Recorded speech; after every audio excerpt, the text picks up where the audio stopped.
maka mau tidak mau negara harus berpikir ulang. Ya, kalau mau membangun dengan secara normal, mesejahterakan masyarakat, harus melakukan nasionalisasi sumber daya alam negara kita. Nggak ada pilihan lain.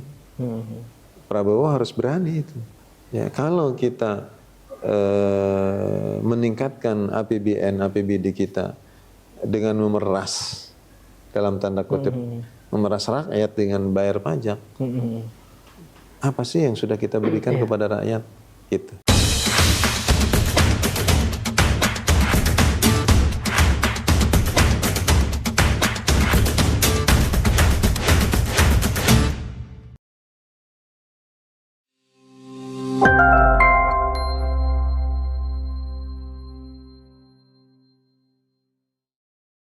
Assalamualaikum warahmatullahi wabarakatuh. Sobat Kabar Banten, bertemu lagi bersama saya Irfan Muntaha dalam program podcast Kabar Banten. Kali ini saya masih mengajak Sobat untuk berbincang langsung dengan anggota Komisi 4 DPRD Provinsi Banten, Bapak Juheni M. Rois. Assalamualaikum warahmatullahi wabarakatuh. Waalaikumsalam warahmatullahi wabarakatuh. Bapak sehat? Semoga dalam keadaan sehat. Alhamdulillah. Alhamdulillah. Sehat selalu. Sepertinya Bapak ini sedang saum ini. Ini kan tanggal awal Zulhijjah ya. Hari di mana kata Allah, "Ma min ayyamin al-amal salih ahabbu ila Allah min hadhil ayyam."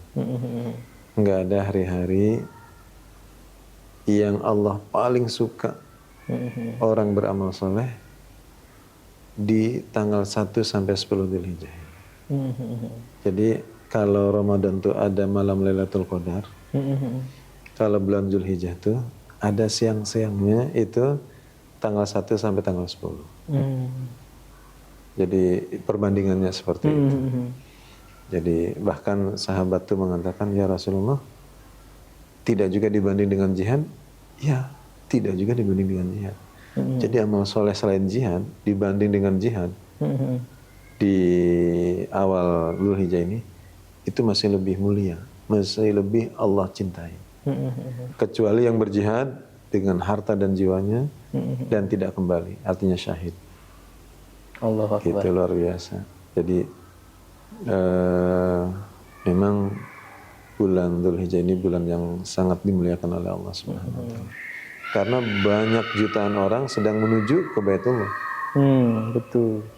Itu makanya kita ikut berbahagia dengan orang yang sedang berangkat haji.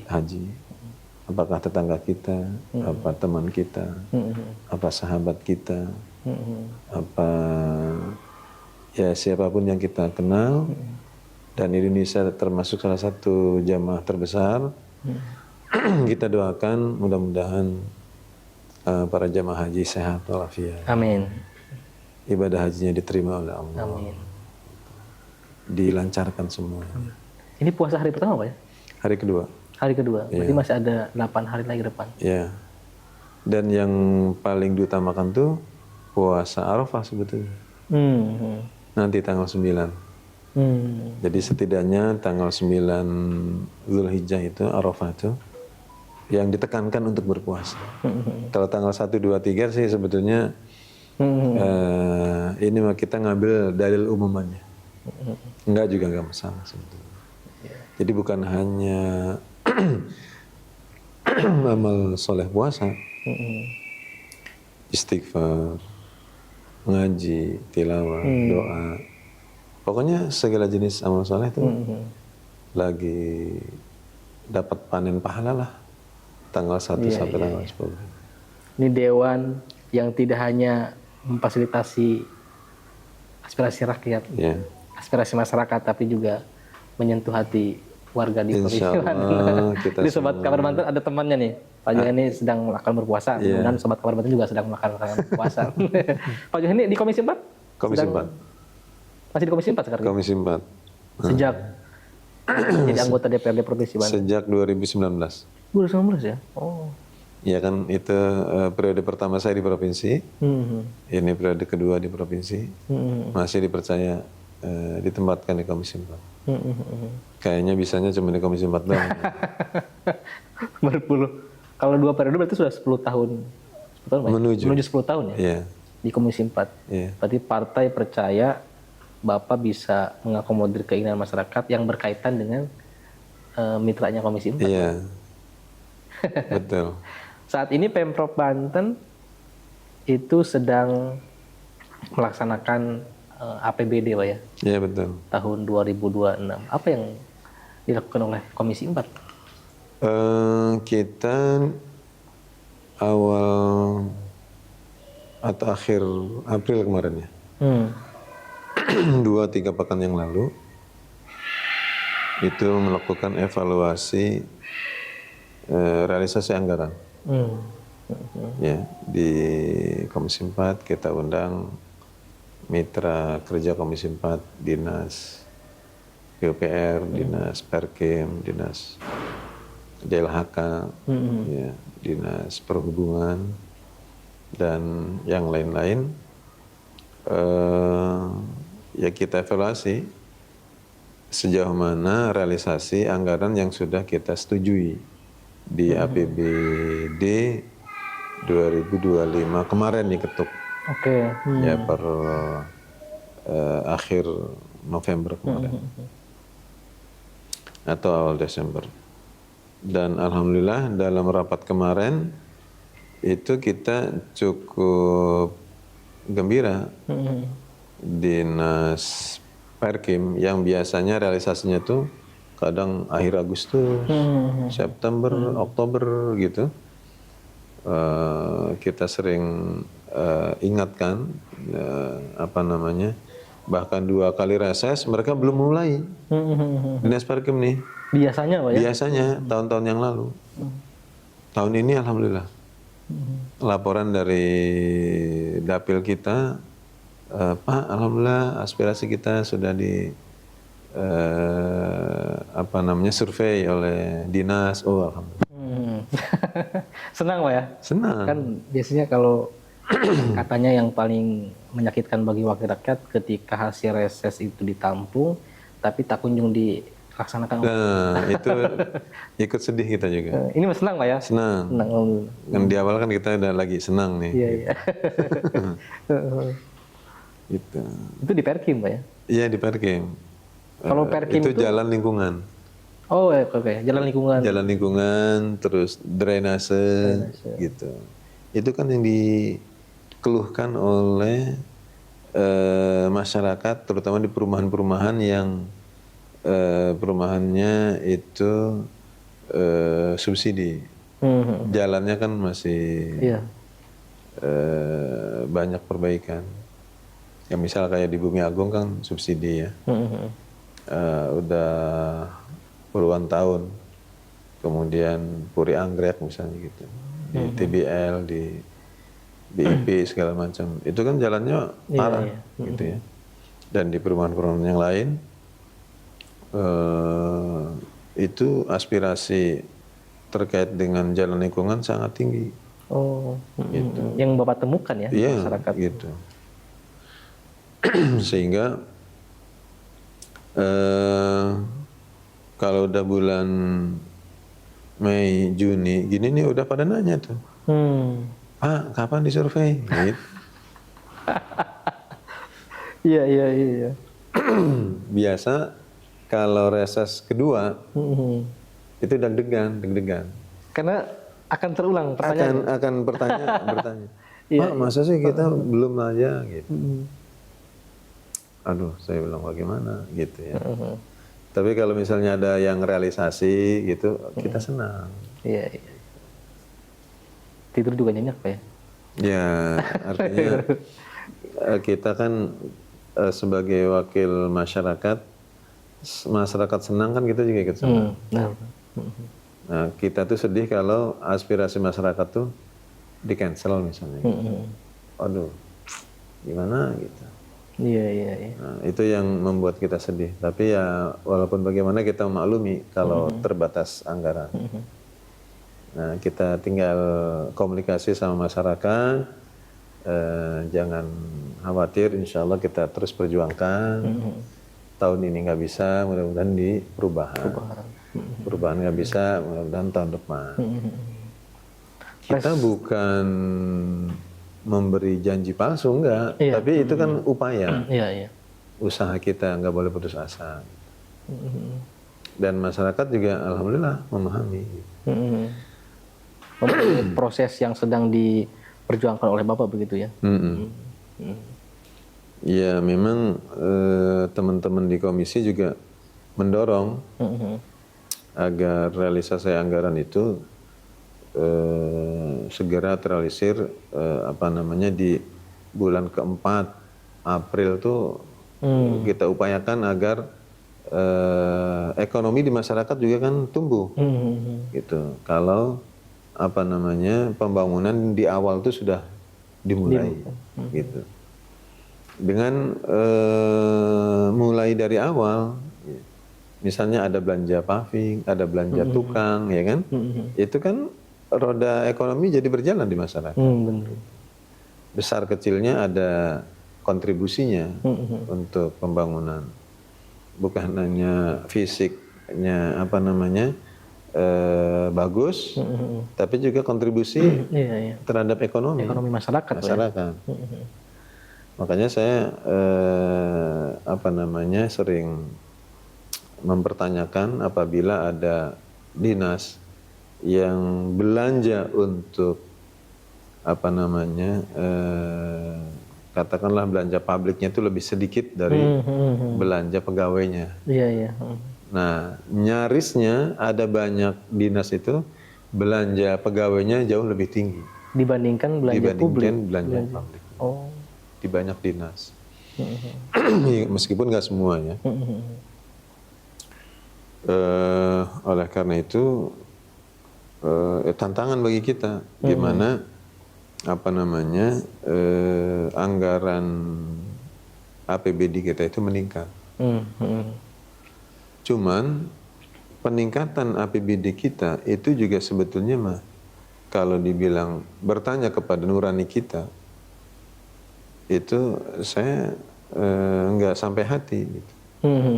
Mengapa? Karena peningkatan APBD itu sama dengan rakyat bayar pajak.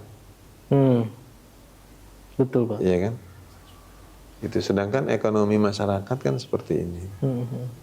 Makanya sudah mulai muncul tuh mempertanyakan APBN kita yang 85% itu dari pajak. Ya PNBP-nya malah kecil gitu ya. Nah, kemana SDA kita? Ya kan? Sumber daya alam kita, emas begitu luar biasa, batu bara begitu melimpah, nikel yang nggak bisa jadi tambang yang minyak, sawit, hutan, laut, itu kita belum mampu untuk menjadi sebuah negara mandiri. Itu sayang. Jadi harus mulai dari mana? Mestinya Pak Prabowo sebagai mantan Danjen Kopassus tuh dengan tegas dan melakukan nasionalisasi Undang-Undang Dasar 1945 pasal 33. Itu harus dilaksanakan, dijalankan. Supaya masyarakat tidak terbebani untuk menaikkan anggaran belanja negara. Gitu. Nah ini kita yang di daerah itu juga bukannya kita nggak tahu, gitu. Tapi kewenangan kita nggak di situ. Nggak sampai sana, Pak. Nggak sampai sana kewenangan kita. Apalagi otonomi daerah kan sudah dicabut. Izin-izin sekarang banyak ke pusat. Begitu. Jadi apalagi sekarang kan sebetulnya langkah Prabowo dengan Danantaranya itu sebetulnya kan cukup bagus ya dalam pengertian negara punya banyak modal untuk mengelola sumber daya alam yang ada. Uangnya ada kok, gitu kan. Di Danantara kan luar biasa di situ. Tersedia lah ya. Tersedia gitu. Kenapa nggak dilakukan? Kenapa emas masih juga diambil oleh asing dan asing, oligarki, ya, yang ya sudah banyak lah apa namanya bertebaran di mana-mana, Iya. yang mempersoalkan realisasi Undang-Undang Dasar pasal 33 itu.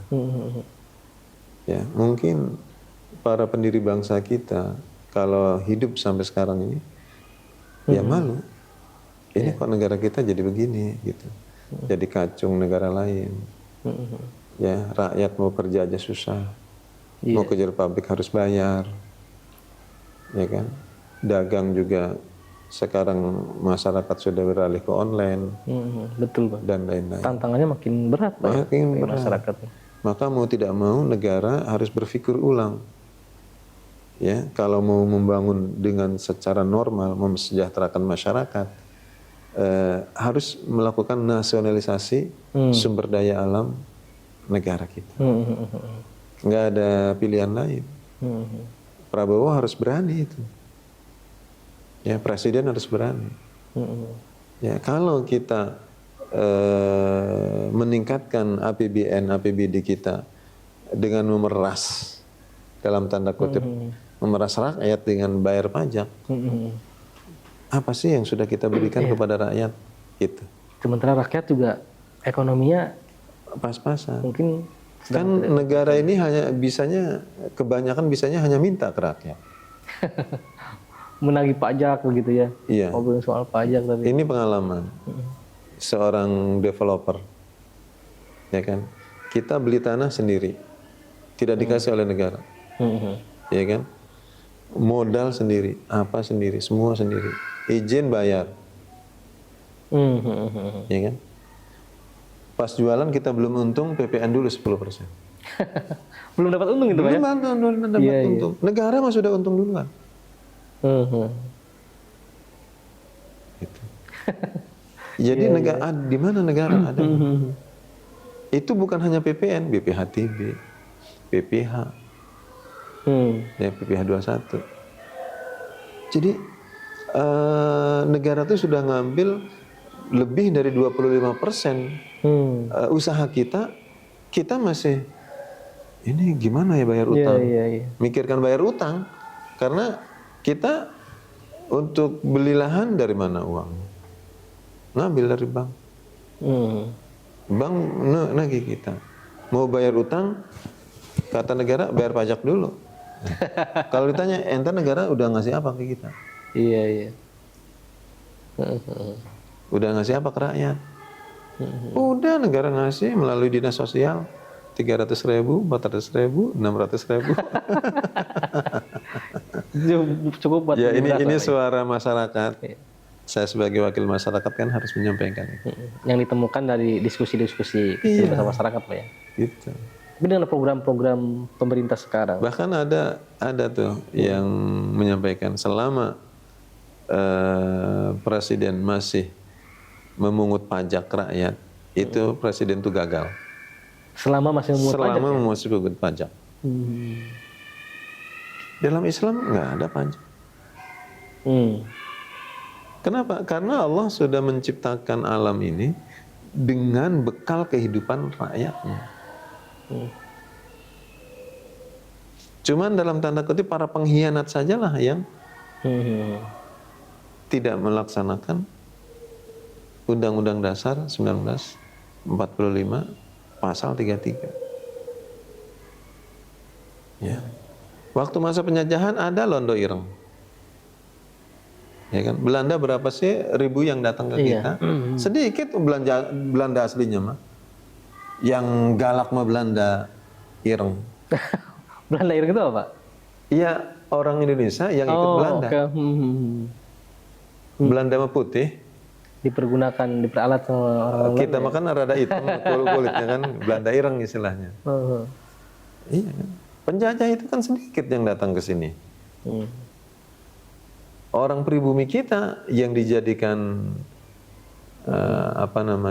kidemang lah, apa segala macam untuk menindas rakyat. Diperalat ya? Diperalat. Dan itu masih terus berjalan sampai sekarang. Gitu. Saya sih kalau presiden merasa kuat, lakukan nasionalisme. Kekayaan alam Kekayaan alam untuk kesejahteraan. untuk kesejahteraan rakyat. Pasti rakyat itu di belakang presiden. Itu kuat pasti. Dukungan rakyat kepada presiden. Ya rakyat sudah disenangkan kan pasti mendukung yang menyenangkan. Mendukung yang menyenangkan. Mendukung program yang menyenangkan. Meskipun sudah bagus Pak Prabowo menyita sawit ilegal atau apa gitu ya, sekian triliun. Ya itu mah kecil lah.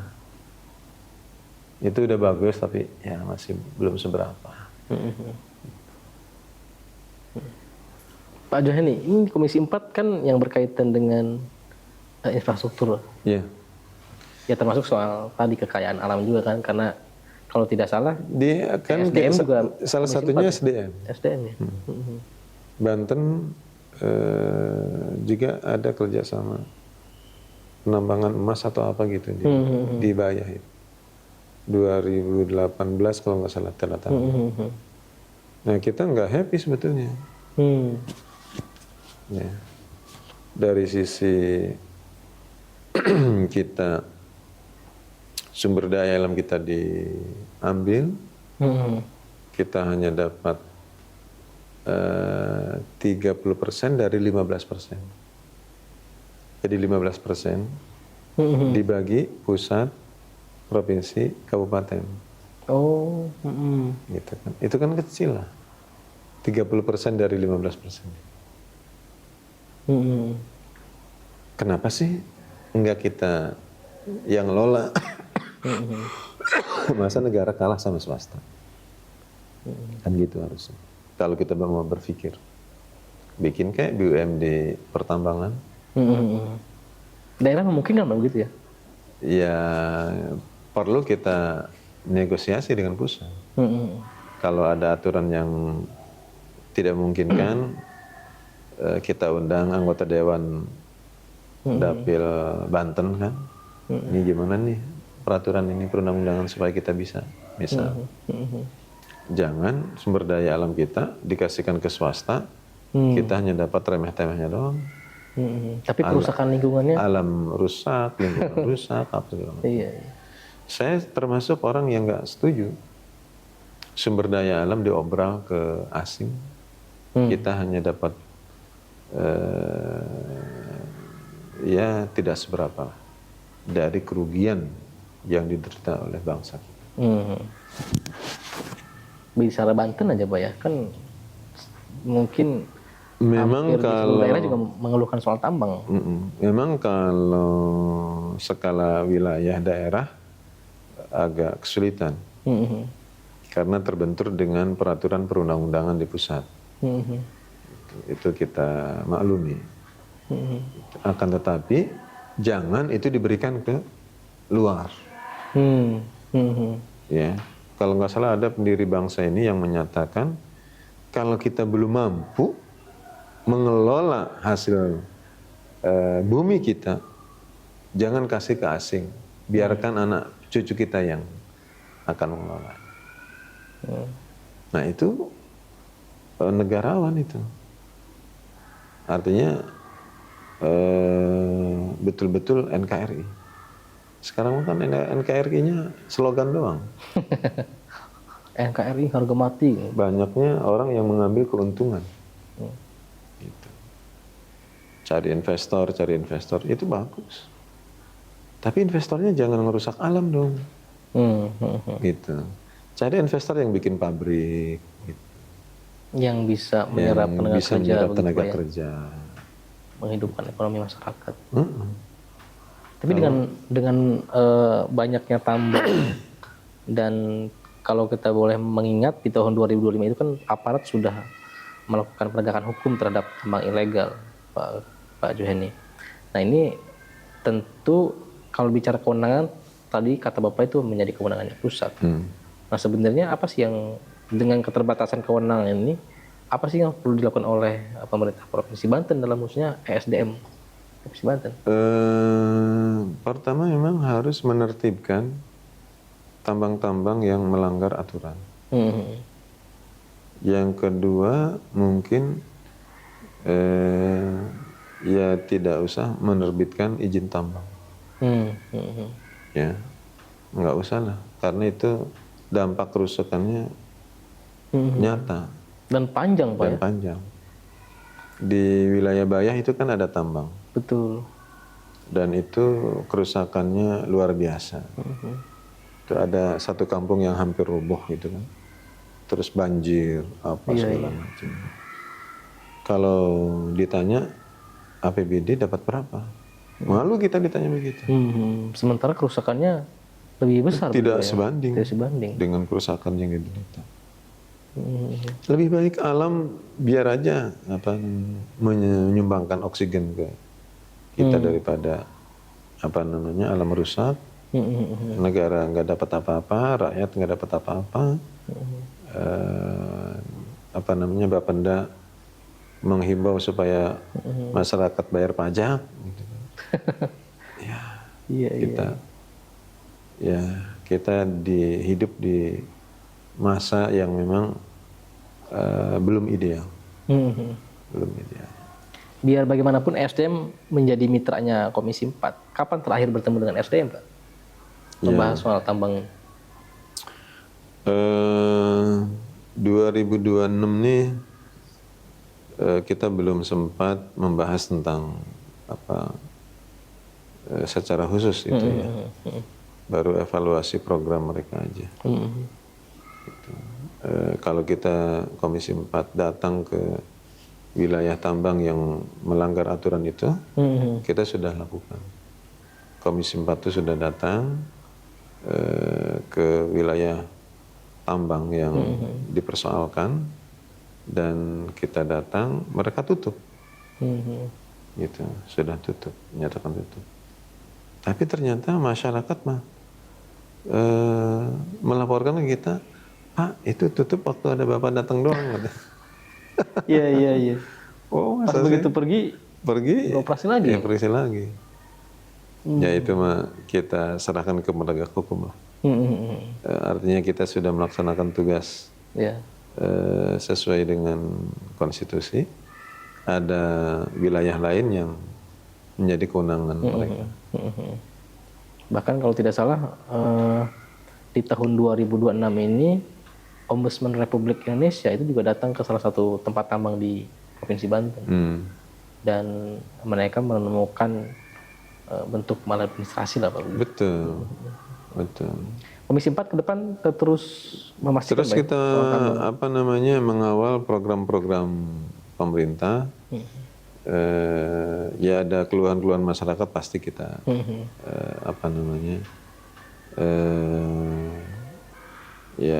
serap aspirasi tanggapan masyarakat. Bahkan di wilayah Rangkas itu ada galian C yang bermasalah juga kita datang, gitu, supaya tidak mengganggu masyarakat.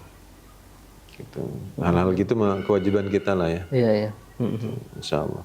Karena memang itu kewenangannya Dewan ya. Kewenangan itu, ya. Kita kalau ada hal-hal yang merugikan masyarakat ya kita dialog, gitu. Kita panggil, gitu. Masalahnya di mana, solusinya seperti apa. Masyarakat yang mengadukan kita panggil, yang diadukan juga kita panggil, ngobrol di situ. Apa masalahnya? Iya. Selesaikan. Di samping soal isu tambang kerusakan alam nih Pak Juliani, ada hal yang juga sekarang paling dinanti-nanti oleh masyarakat di Provinsi Banten, khususnya Sobat Kabar Banten, itu soal program unggulannya pemerintah Provinsi Banten yang saat ini dipimpin oleh Pak Andra Soni dan Pak Demiati Kusuma. Itu ada program Bang Andra Pak ya? Program bangun jalan desa sejahtera, jalan usaha tani, kemudian juga ada di bidang infrastrukturnya itu ada juga program-program tadi yang saat ini sedang dibangun Pak ya, di flyover itu. Nah ini bagaimana Komisi 4 memastikan agar program unggulan ini itu benar-benar terrealisasi begitu, karena kan bersentuhan langsung dengan masyarakat Pak ya. Kita 2-3 pekan yang lalu itu baru kita evaluasi realisasi anggaran. Berapa persen Dinas PUPR melaksanakan program Bank Andra ini? Itu di tahun 2026. 2026. Oh, triwulan pertama berarti? Iya, triwulan pertama. Ya kan triwulan pertama kita evaluasi, nanti triwulan kedua juga kita evaluasi. Sudah berjalan alhamdulillah. Dan perjalanan itu kan disesuaikan dengan bulan berjalan kan. Gitu, bulan berjalan. Jadi wajar kalau misalnya masih sekitar 25%, ya 30% itu masih wajar lah, gitu ya, karena baru di bulan ketiga, bulan keempat. Gitu. Nah, yang tidak wajar tuh kalau misalnya perencanaan pun misalnya masih ditanya masih belum siap. Gitu. Baru kita teliti. Kenapa, apakah tidak ada anggarannya atau bagaimana gitu. Ini memastikan bahwa program-program dinas itu berjalan dengan baik. Kita nggak sungkan-sungkan kita panggil dinasnya apabila ada aduan masyarakat realisasi anggaran yang nggak benar misalnya. Dan itu aspirasi atau aduan tuh sering datang ke komisi 4, ke komisi. Yang berkaitan dengan program BOPD misalnya bangun jalan di daerah mana tuh, Labuan, ada masalah dengan masyarakat. Terkait dengan waktunya sudah sudah lewat gitu. Tapi belum selesai. Kan mengadu ke kita. Ya kita panggil dinasnya apa, kenapa dan seterusnya. Akhirnya diselesaikan dan mungkin ada perpanjangan kontrak atau apa dan seterusnya. Kita terus kawal terus pembangunan di Kota Serang. Nah, kita memang mendorong Bank Andra ini menyerap aspirasi masyarakat terkait dengan program beliau bangun jalan Bank Andra. Itu juga ada komunikasi lah dengan Komisi 4. Gitu. Sesuai dengan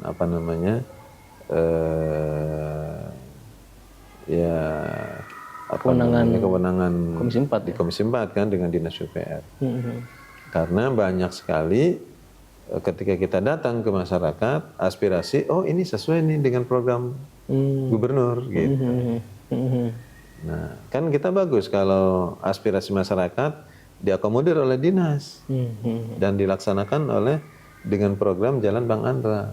Yang kebetulan itu program unggulannya Provinsi Banten saat ini. Gitu. Jadi perlu diketahui bahwa Jalan Bank Andra itu adalah jalan yang menjadi kewenangan kabupaten kota, jalan desa lah Kalau yang di Perkim itu kan di PUPR. Kalau di Perkim itu kan jalan lingkungan. Jalan lingkungan itu jalan gang-gang di komplek. Itu juga dikerjakan oleh provinsi. Nah, ini terobosan bagus dari Pak Gubernur dengan membangun jalan desa ini. Karena akan banyak sekali desa-desa yang tidak kuat dibangun oleh kabupaten kota, itu dibantu oleh provinsi. Itu bagus banget. Provinsi, Kan kalau tidak salah ada beberapa persyaratan yang untuk menentukan lokasi pembangunan program Bank Andra, Pak ya. Di antaranya adalah menjadi akses jalan menuju kesehatan, Pak ya. Kemudian pasar, pendidikan. Nah, ini apakah Komisi 4 dan tidak buntu jalannya? Tidak buntu ya. Apakah Komisi 4 itu juga memastikan persyaratan itu memang sesuai dengan apa yang harus disepakati? Iya, betul. Kita selalu menanya ke masyarakat, ini jalan ini kenapa harus dibagusin? Gitu. Apa urgensinya? Oh, di situ padat penduduknya. Oh, di situ ada sekolah. Oh, di situ ada puskesmas. Oh, di situ ada pasar. Oh, di situ ada macam-macam. Gitu. Hasil tani kita di situ nggak bisa diakses dengan baik karena jalannya rusak dan seterusnya. Nah, itu pasti masyarakat menyampaikan itu dan kita tanya. Gitu. Jadi insya Allah apa yang diprogramkan oleh gubernur ini sangat bermanfaat bagi masyarakat. Untuk masyarakat Pak Joni? Untuk masyarakat. Gitu. Oke, siap. Apalagi sinergi dengan aspirasi masyarakat melalui DPRD. DPRD. Karena Itu DPRD sangat baik sekali. yang bersentuhan langsung dengan kehidupan masyarakat sehari-hari ya Pak. Iya, kan kalau DPRD mah wajib datang ke masyarakat, Iya. reses. Nah hasil resesnya kan eksekutif yang mengeksekusi. Jadi ini sebetulnya hubungan yang baik sekali. Oke, Pak Joni, ini 2006 sudah menginjak kepada triwulan ketiga ya? Kedua ya, dan akan berlanjut sehingga sampai akhir APBD 2026. Harapan Bapak mungkin kepada pemerintah Provinsi Banten selaku pelaksana anggaran apa Pak? Khususnya kepada OPD Mitra Komisi 4. Pertama, kita sih berharap dinas terkait itu dalam realisasi anggaran betul-betul selektif. Dalam pengertian serius melaksanakan dengan baik. Sesuai dengan perencanaan. Jangan sampai dimepet-mepetin ke bulan Oktober. Gitu. Ya. Terutama di dinas Perkim ini penting, atau misalnya dinas DLHK. Kalau dinas PPR sih sudah dari awal itu udah berjalan. Gitu. Dan tahun ini dinas Perkim bagus, artinya realisasi anggarannya sudah mulai berjalan dari sejak awal April. Gitu. Wah, saya bilang nih kemajuan. Gitu. Karena laporan dari bawah dari masyarakat sudah sampai ke kita, oh Pak, aspirasi kita sudah disurvei oleh dinas Perkim. Baru disurvei aja masyarakat pasti sudah senang itu Pak? Belum dilaksanakan. Belum dilaksanakan. Gitu. Udah ditengok aja rakyat udah seneng. Iya. Gitu. Jadi kita berharap anggarannya diperbesar untuk pembangunan baik jalan lingkungan, jalan Bang Andra. Gitu. Supaya kalau jalan bagus rakyat kan enak ya, senang. Ya, baik itu jalan yang ini kan kebanyakan jalan Bang Andra ini fokusnya di 2 kabupaten, Pandeglang sama Lebak. Gitu. Karena di 2 wilayah itu yang parah, butuh perhatian lah ya. Iya betul. Tapi di kota juga jangan lupa. Iya. Gitu. Kayak kemarin kita dikasih video tuh di TikTok di Jalan SMA 8. Itu parah banget itu. Rusak Pak ya? Rusak parah. Nah itu kota mungkin belum kuat gitu kan. Ya saya kira Bang Andra juga perlu turun tangan. Itu. Baik Pak Joni, terima kasih atas dialognya. Terima kasih banyak. Sobat Kabar Banten, selamat kembali bertugas di Komisi 4 dalam mengawal program unggulan Gubernur Banten Andras Soni dan Gubernur Banten Bapak Dimitri Natalegawa. Siap, insya Allah. Selamat bertugas Pak. Makasih. Itulah Sobat Kabar Banten, perbincangan saya dengan anggota Komisi 4 DPRD Provinsi Banten, Bapak Juheni M. Rois. Saksikan terus podcast Kabar Banten. Assalamualaikum warahmatullahi wabarakatuh. Waalaikumsalam. Terima kasih Pak. Makasih.